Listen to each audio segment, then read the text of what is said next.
it's not even that, though. We can't even see the pain that climate change is causing us right now. I mean, last year, in 2019, climate change contributed to extreme weather events that cost at least $100 billion in damages, if not more.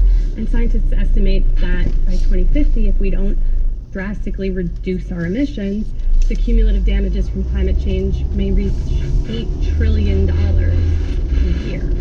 When you think about the sweeping climate change plans that have been proposed by Democrats in Congress, they rank among the trillions of dollars. But compared to the prospect of an $8 trillion loss per year, it doesn't actually seem like that much. And those are the numbers that we're not thinking about. When people say solving climate change, these climate policies are too damaging economically, it's like, compared to what? I want to go back to what you were saying, that it's not even that we're short-sighted on the future, but that we can't even see what's happening right now.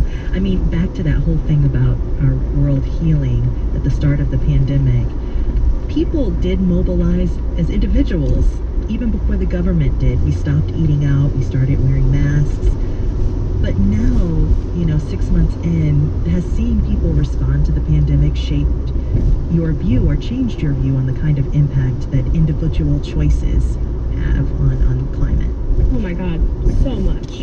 I mean, I still fully believe that we're not going to solve climate change unless we tackle big systemic problems. The fact that we use so much fossil fuels to power our economy, the fact that animal agriculture is so polluting, these are systemic issues, and they can't really be solved on an individual level. However, the beginning of coronavirus really made me realize how much power individuals have to change culture and to pressure governments and corporations to do what's right. If we're all doing individually what's right, and then we see the people with power not doing it, that creates pressure to create change. However, I think now, you're seeing the effect of what happens when individuals make sacrifices for a really long time and then don't see commensurate change in governments and in businesses. You get downtrodden, you start giving up, and everything starts to fall apart. Well, another systemic problem is racism.